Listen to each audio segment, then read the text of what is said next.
আমরা বললে দোষ, কিন্তু আওয়ামী লীগ ছাড়া অন্য যে কোনো দল করলে তারা যদি বলে তাহলে দোষ নাই। অবশেষে বিভিন্ন স্বীকার করলো এনসিবির সাথে যারা চলাফেরা করে, যাদেরকে দিয়ে এনসিবি পরিচালনা হচ্ছে, তারা হচ্ছে বিড়াল, তারা হচ্ছে কুকুর, আরো লাভ লাভ লাভ অনেক কিছু।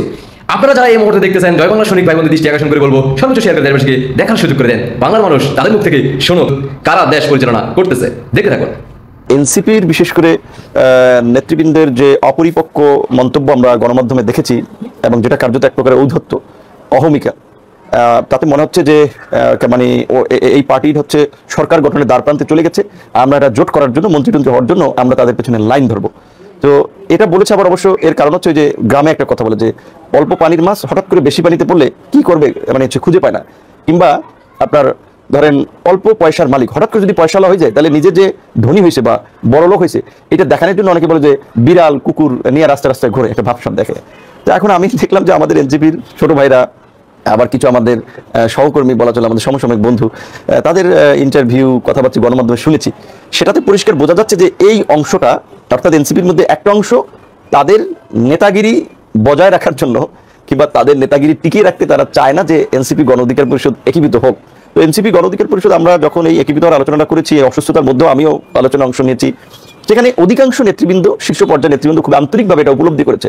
এবং এটা কিন্তু জানেন আপনি যে এই গণঅভ্যুত্থানের পরে যদি আসলে তরুণরা রাজনীতিতে একটা অবস্থান করতে না পারে, তাহলে কিন্তু এই পুরানো রাজনৈতিক কালচারই আধিপত্য বিস্তার করবে এবং এই তরুণরা আবার হারিয়ে যাবে। কারণ কি, এই অসুস্থ এবং অপরাজনীতির প্রতিযোগিতায় তরুণরা টিকে থাকতে পারবে না, তাদের টাকা নাই, তাদের পেশি শক্তি নাই, নানানভাবে তারা কোণঠাসা হয়ে যাবে। তাহলে এনসিপি তো হারিয়ে যাবে, অনেকে কিন্তু দেশেও থাকতে পারবে না, এটা বাস্তব। সেটি উপলব্ধি করে যদি তারা ঐক্যবদ্ধ হওয়ার সিদ্ধান্ত নেয়, সেটা বোধহয় আমাদের সবার জন্য ভালো হবে, দেশের জন্য ভালো হবে। দেখলেন তো, শুনলেন তো। এবার আমি বিপিনুরকে বলতে চাই, বিপিনুর, তোমার বাপ দাদা, মানে তোমার বাপের সম্পদ, তোমার দাদার সম্পদ কি কোটি কোটি টাকার সম্পত্তি ছিল? তুমি কোথায় থেকে উঠছো? আগে নিজের কথা ভাবো, আগে নিজের কথা চিন্তা করো। তোমার ব্যাকগ্রাউন্ড কি? তুমি কিভাবে তোমার দালাল উঠেছে তোমার বাড়িতে, তোমার এলাকায় কিভাবে তুমি একটা পার্টি অফিস করছিলা, সেটাও কিন্তু বাংলাদেশের বিভিন্ন নিউজ চ্যানেলে সেটা প্রচার হয়েছে। বাংলাদেশের মানুষ যারা দেশে বিদেশে, বিভিন্ন দেশে, Singapore, Thailand, Japan, London, Italy, new York, America, মানে এই ধরনের প্রচুর প্রবাসীরা তোমাকে বিশেষ করে 5 আগস্টের পূর্বে মাননীয় প্রধানমন্ত্রী শেখ হাসিনার বিরুদ্ধে কথা বলার জন্য প্রচুর বিকাশে টাকা ইনকাম করছো, আর 5 আগস্টের পরে নগদে মাই খেয়ে ফেললা সেনাবাহিনীর হাতে। পরবর্তীতে যারা বাবিদের সাথে, এনসিবির সাথে তোমরা একসাথে হইলা, তোমরা একসাথে সংগঠন করবা। তার পরবর্তীতে তুমি সিঙ্গাপুরে গেলা, ডক্টর সুধীর যখন টাকা দিল না, তোমাকে বিদেশ পাঠাইলো না, এনসিবির সেই বন্যার টাকা দিয়ে তুমি বিদেশে গেলা সিঙ্গাপুরে তোমার চিকিৎসা করার জন্য। অন্যদিকে যারা বাবি গেছে আমেরিকাতে, ওইখানে জায়গা ডিম থেরাপি খাইছে, যুক্তরাষ্ট্রে যাইয়া আমাদের নিউ ইয়র্কে আমাদের প্রবাসী ভাইয়েরা ডিম থেরাপি দিল। যারা বাবি দেশে ফিরলো, তুমিও 2 দিন পরে দেশে চলে আসলা, 7 দিনে তুমি সুস্থ হয়ে গেলা সিঙ্গাপুরে গিয়ে। কিন্তু ডাক্তার, বাংলাদেশের ডাক্তার, তোমার দেশের সরকার, তোমার এখন বর্তমান সরকারে বলছে বিপিনুর সম্পূর্ণ সুস্থ, কয়েকদিন বইয়ের সাথে রেস্ট করলে তুমি সুস্থ হয়ে যাবা। কিন্তু না, তুমি মানতে রাজি হও নাই, তুমি চলে গেছো সিঙ্গাপুরে, কারণ বন্যার টাকা এনসিবি থেকে নিয়ে চিকিৎসা হয়ে যখন সুস্থ হয়ে দেশে ফিরলা, তখন এইবার এনসিবির বিরুদ্ধে নাম দিয়ে দিলা বিড়াল কুকুর।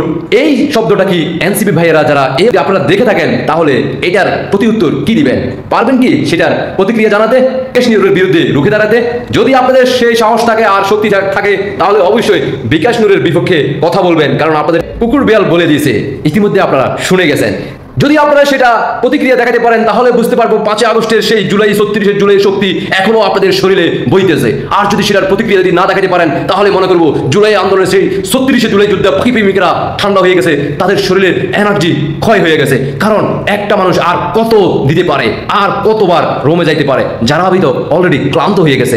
যারা নারী নেত্রী আফারা আছে, তারা এখন অলরেডি ক্লান্ত। অন্যদিকে ছেলে তুষাররাও কিন্তু ক্লান্ত হয়ে গেছে, আর তো পারতেছে না, সহ্য তো করা যাচ্ছে না, শরীরে তো আর এনার্জি নেই। কারণ যতই ফল ফ্রুট খাক না কেন, একটা মানুষ কয়বার যাওয়া যায়? আশা করি বুঝতে পারছেন। দেশবাসীকে দেখার সুযোগ করে দিবেন। আপনাদের ব্যক্তিগত মতামত অবশ্যই কমেন্টে জানিয়ে দেবেন। আল্লাহ হাফেজ।